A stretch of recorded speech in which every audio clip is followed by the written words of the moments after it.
Assalamualaikum warahmatullahi wabarakatuh.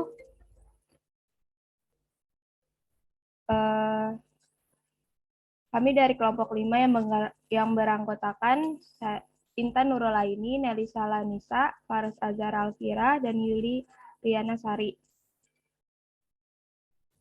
Kami akan membahas mengenai evaluasi penyusunan anggaran utang dan modal.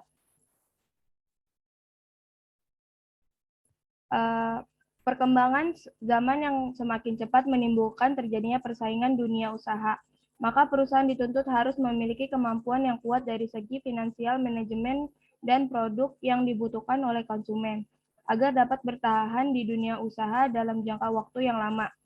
Tuntutan peningkatan kualitas membutuhkan berbagai dana investasi yang tidak sedikit. Meningkatkan aktivitas perusahaan akan membuat kebutuhan modal kerja yang meningkat. Modal kerja dapat diperoleh salah satunya melalui utang, baik utang jangka pendek maupun jangka panjang. Utang yang timbul dalam suatu perusahaan perlu dikelola dengan baik agar pemanfaatan modal dari utang tersebut dapat digunakan secara efektif dan efisien.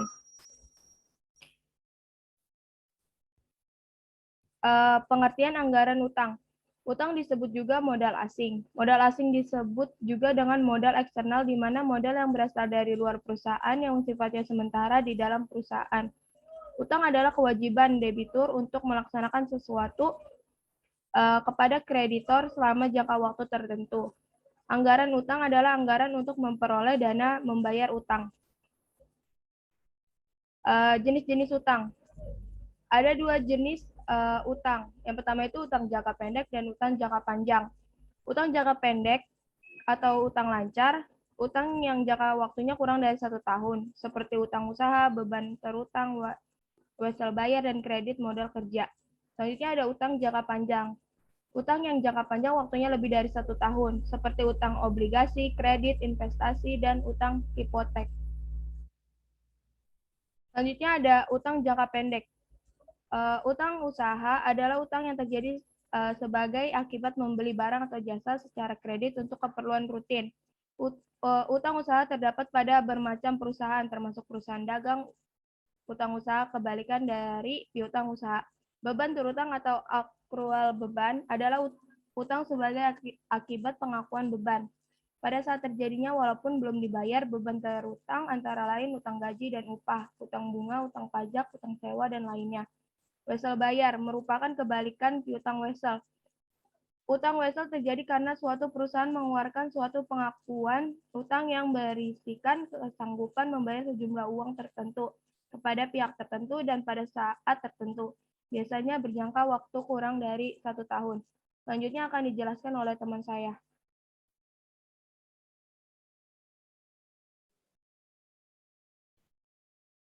Yang kedua yaitu utang jangka panjang, yaitu ada utang obligasi.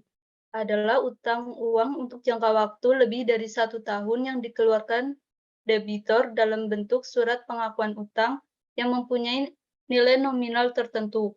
Utang obligasi biasanya digunakan untuk membeli aset tetap seperti bangunan, mesin, dan alat. Yang kedua yaitu kredit investasi, di mana yaitu pinjaman yang diberikan bank untuk keperluan memperoleh barang modal atau harta tetap seperti keperluan relokasi pabrik, modernisasi, rehabilitasi alat atau bangunan, ekspansi, dan lain-lain. Yang ketiga, utang hipotek, yaitu suatu jenis pinjaman atau utang jangka panjang dengan jaminan benda-benda tidak bergerak, di mana peminjam masih dapat menggunakan atau memanfaatkan properti yang dijadikan objek jaminan tersebut. Selanjutnya, yaitu ada manfaat anggaran utang dan modal. Yang pertama, anggaran utang sangat berguna untuk kemajuan perusahaan bila utang tersebut dikelola dengan baik dan benar. Cara mengelola utang yang baik dan antara lain dengan cara membuat anggaran utang. Dengan anggaran utang dapat diketahui saat utang tersebut diterima dan saat utang diterima dan dibayar. Mengenai kemampuan membayar utang dapat diketahui dari anggaran kas. Yang kedua yaitu menambah utang jangka pendek dan panjang untuk ekspansi. Dimaksudkan untuk memperluas kegiatan perusahaan, memperluas kegiatan produksi, memperluas kegiatan pemasaran dengan tujuan memperoleh laba yang sebesar-besarnya. Yang ketiga yaitu utang jangka pendek digunakan untuk modal kerja, di mana untuk membiayai kegiatan rutin sehari-hari seperti membeli bahan baku atau barang dagangan, serta membayar gaji dan upah. Dengan bertambahnya utang jangka pendek berarti bertambah pula bahan baku yang dibeli bagi perusahaan manufaktur atau barang dagangan yang dibeli bagi perusahaan dagang. Yang keempat yaitu utang jangka panjang dan modal sendiri digunakan untuk membiayai aset tak lancar, seperti memperoleh bangunan, mesin, dan alat. Utang jangka panjang dan modal sendiri diperlukan sebagai akibat dari bertambahnya kebutuhan utang jangka pendek untuk modal kerja.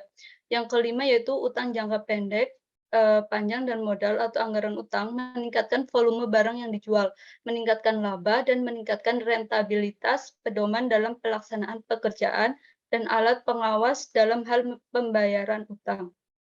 Selanjutnya, di sini ada tabel mengenai tingkat laba dan rentabilitas sebelum dan setelah adanya utang. Yaitu dengan sebelum adanya utang, penjualan sebelum ada utang adalah 100 unit dikalikan dengan 15 menjadi 1.500. Sedangkan dengan adanya utang, penjualan setelah ada utang itu 150 dikali 12 menjadi 1.800. Harga pokok barang terjual sebelum ada utang adalah 100 unit dikali 12 menjadi 1.200, dan sedangkan setelah ada utang 150 unit dikali 8 menjadi 1.200. Dan untuk rentabilitas ekonomi sebelum ada utang adalah 100 dibagi 1.000 menjadi 10%. Sedangkan setelah ada utang, yaitu 300 dibagi 1.500 menjadi 20%. Rentabilitas modal sendiri sebelum ada utang yaitu 90 dibagi 1.000 yaitu 9%, dan setelah ada utang yaitu 270 dibagi 1.000 sama dengan 27%. Dengan demikian, bila ada utang dikelola dengan baik, dapat meningkatkan laba, dan yang terpenting adalah dapat meningkatkan rentabilitas, baik rentabilitas yang ekonomis maupun rentabilitas modal sendiri. Sebaliknya, bila utang tidak dikelola dengan baik, bukannya laba besar yang diterima, tetapi justru rugi besar yang diderita.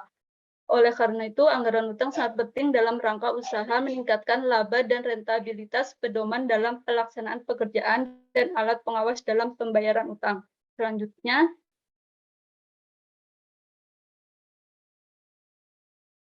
yaitu faktor yang mempengaruhi anggaran utang, yaitu ada ekspansi dan struktur modal kerja.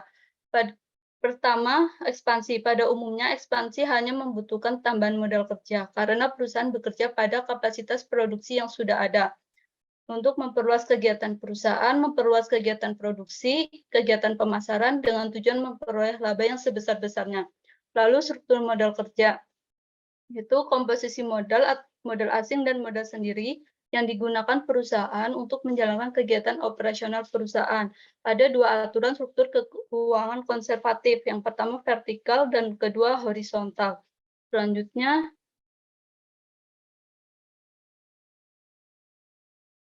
di sini ada contoh terkait penyusun anggaran utang jangka pendek.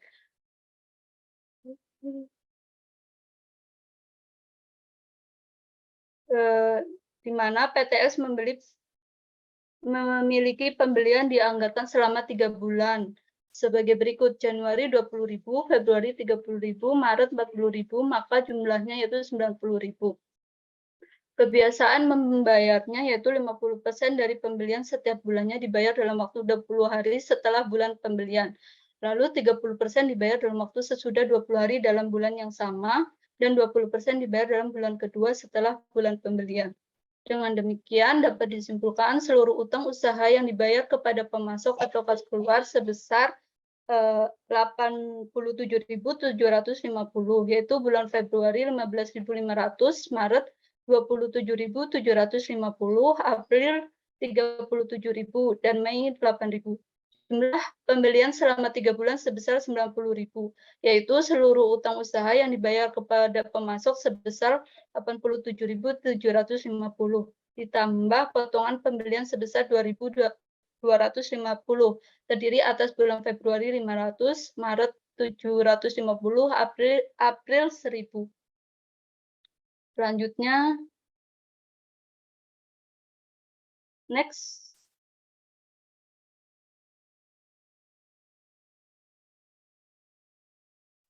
akan dilanjutkan oleh Intan Nurul Ain. Kemudian ada pengertian anggaran modal. Modal disebut juga dengan modal sendiri atau ekuitas atau aset bersih. Modal sendiri disebut dengan modal internal, yaitu modal yang berasal dari pemilik perusahaan dan juga di dalam perusahaan untuk waktu yang tidak terbatas. Modal adalah investasi yang dilakukan pemilik perusahaan. Anggaran modal adalah anggaran mengenai penerimaan atau pendapatan dan pengeluaran barang modal dalam periode tertentu. Anggaran modal adalah proses menyeluruh menganalisa proyek-proyek besar atau investasi. Anggaran modal merupakan proses memilih peluang alternatif investasi jangka panjang yang optimal.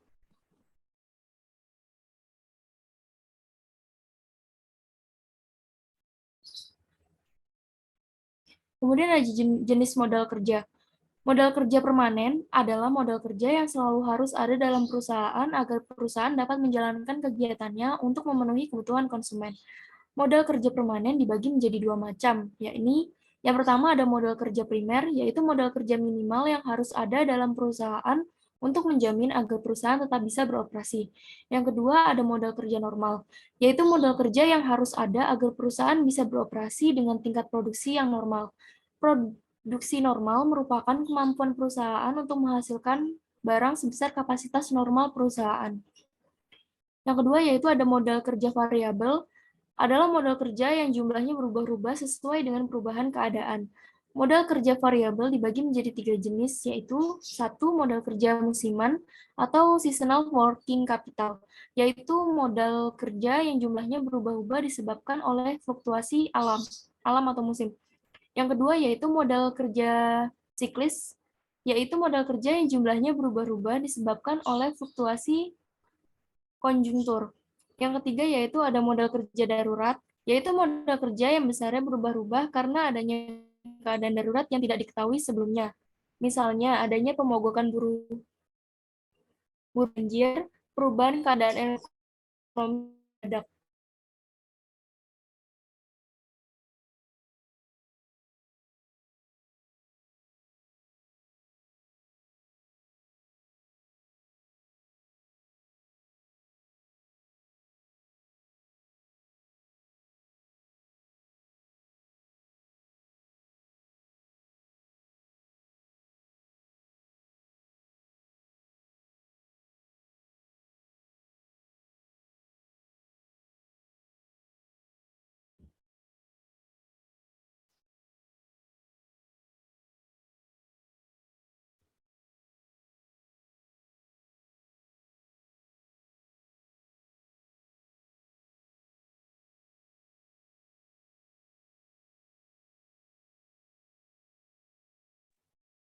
Keluar ya?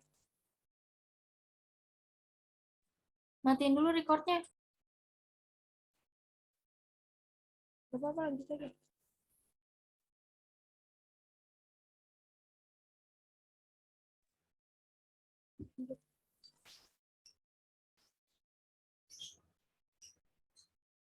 Next, Ras.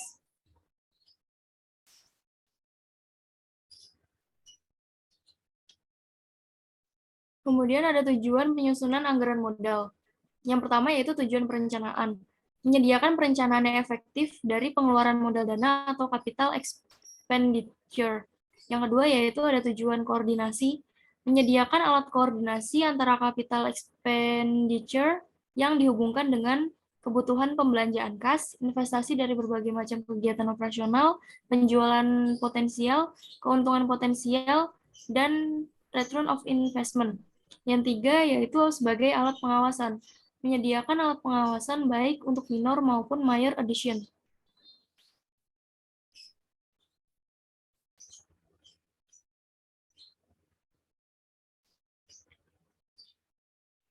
Kemudian ada manfaat anggaran modal. Yang pertama yaitu untuk mengetahui kebutuhan dana yang lebih terperinci, karena dana yang terikat jangka waktunya lebih dari 1 tahun. Yang kedua, agar tidak terjadi defer atau under investment. Yang ketiga yaitu dapat lebih terperinci, teliti karena dana semakin banyak dan jumlah yang sangat besar. Yang keempat, mencegah terjadinya kesalahan dalam decision making. Penyusunan anggaran modal di sini lebih berupa anggaran perubahan modal. Anggaran perubahan modal berbeda tergantung bentuk badan usahanya. Di antaranya yaitu perusahaan perseorangan, firma, CV, PT, dan koperasi.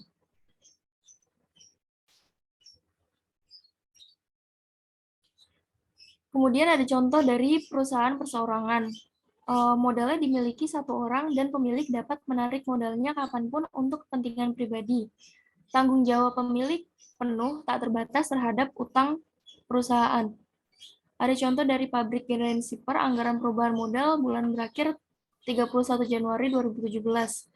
Modal selamat 1 Januari 2017 Rp100.000, setoran periode ini Rp50.000, dan laba bersih periode ini Rp15.000, jadi total semuanya ada Rp165.000.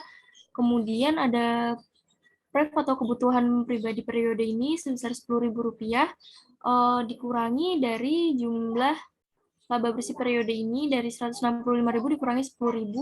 Kemudian hasil akhirnya ada modal selama 31 Januari 2017 sejumlah Rp155.000.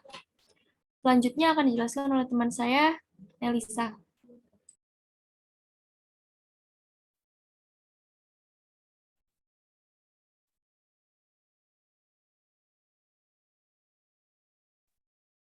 Selanjutnya ada Firman.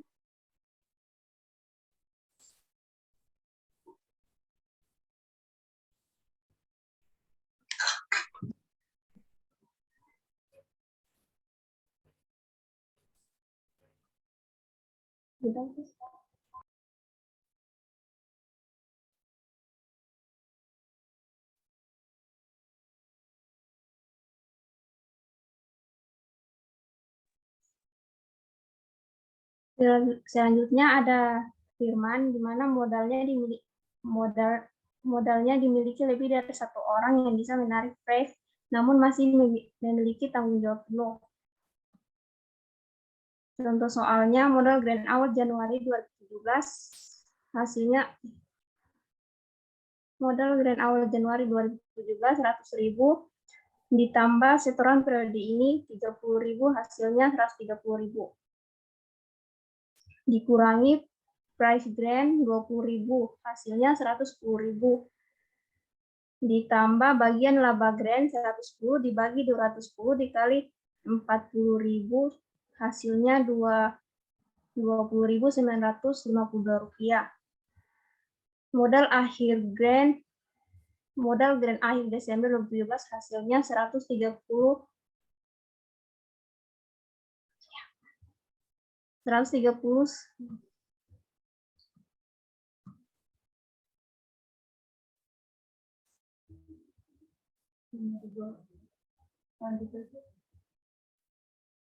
Selanjutnya, modal Jeta awal Januari 2017 90.000 ditambah setoran periode ini 20.000, hasilnya 110.000. Dikurangi price Jeta 10.000, hasilnya 100.000.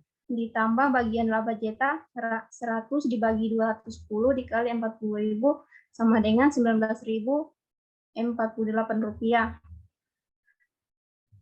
Hasil modal Jeta akhir Desember 2017 hasilnya 119.048 rupiah.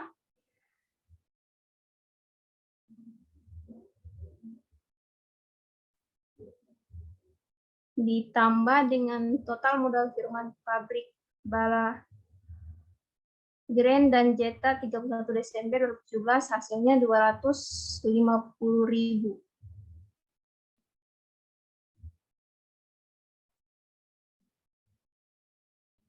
Untuk ketiga, persekutuan modal komoditer atau CV. Modal perusahaan dimiliki dua atau lebih orang. Jenis keanggotaan bersekutuan dibagi menjadi dua jenis. Yang pertama, sekutu aktif atau bekerja, di mana tanggung jawab tak terbatas sebesar modal pernyataan lebih menarik price.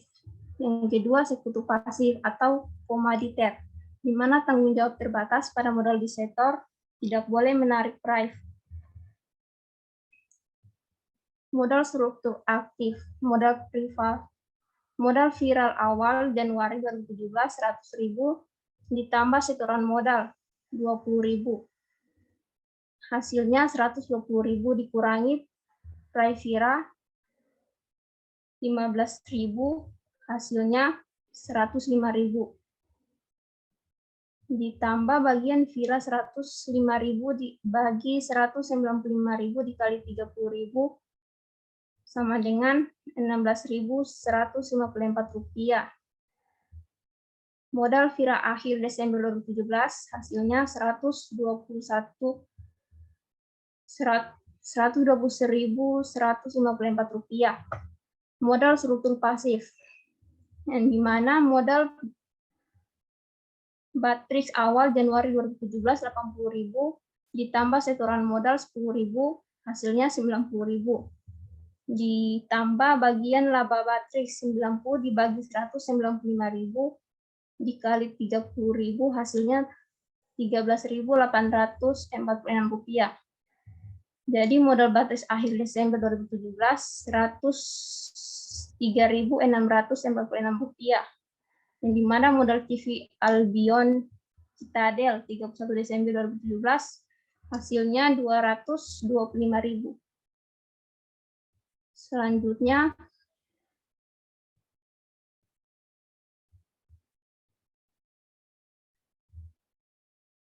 perseroan terbatas atau PT, badan usaha yang modalnya terdiri atas saham dengan tanggung jawab terbatas dan tidak ada private.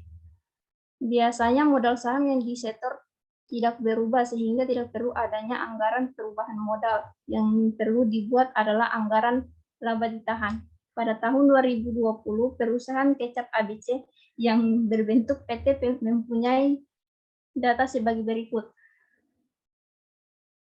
Pertama, laba ditahan awal Januari 2020 sebesar Rp1.080.283. Anggaran laba bersih selama 4 triwulan. Bulan pertama, Rp739.601. Bulan kedua, Rp1.255.311. Bulan ketiga, Rp5.093.939. Bulan keempat, Rp249.021. Keterangan tabel laba ditahan awal periode bulan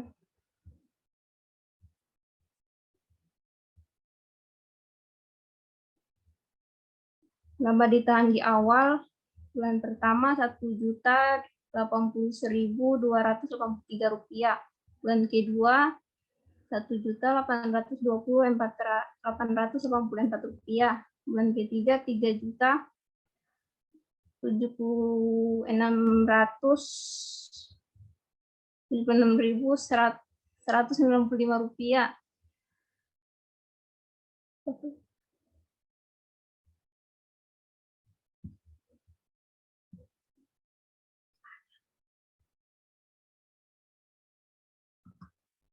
Bulan keempat Rp3.670.134. Laba bersih bulan pertama Rp739.601. Bulan kedua Rp1.255.311. Bulan ketiga Rp593.439. Bulan keempat Rp249.021.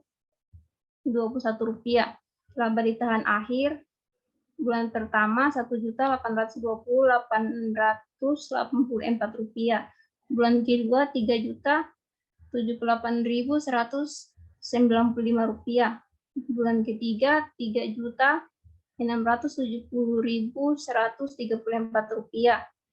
Bulan keempat Rp3.919.155. Selanjutnya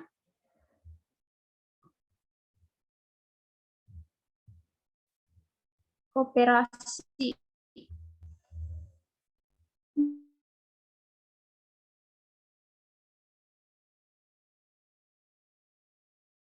pokok. Kedua, simpanan wajib. Ketiga, modal cadangan. Keempat, modal sumbangan. Dan kelima, laba ditahan atau SHU, sisa hasil usaha. Di mana ada simpanan pokok 500.000, simpanan wajib awal Januari 2017 200.000 ditambah setoran periode ini 20.000. Hasilnya simpanan wajib akhir Desember 2017 220.000, modal cadangan 30.000, modal sumbangan 50.000. Suhu awal Januari 2017 40.000, ditambah laba bersih periode ini 10.000, hasilnya 50.000, dikurangi suhu dibagikan suhu air suhu dibagikan 15.000.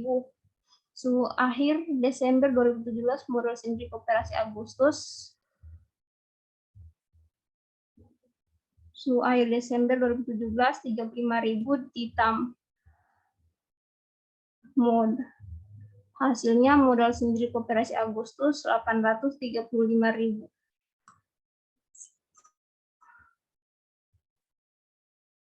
Daftar pustaka Effendi Aidin Amin dan Ahmad Nur Hadi 2020 penganggaran perusahaan.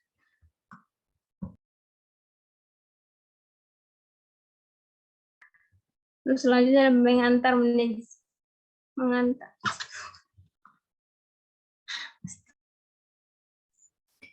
Sekian presentasi dari kelompok kami. Mohon maaf apabila ada kesalahan dan kekurangan. Kurang lebihnya mohon maaf. Wassalamualaikum warahmatullahi wabarakatuh.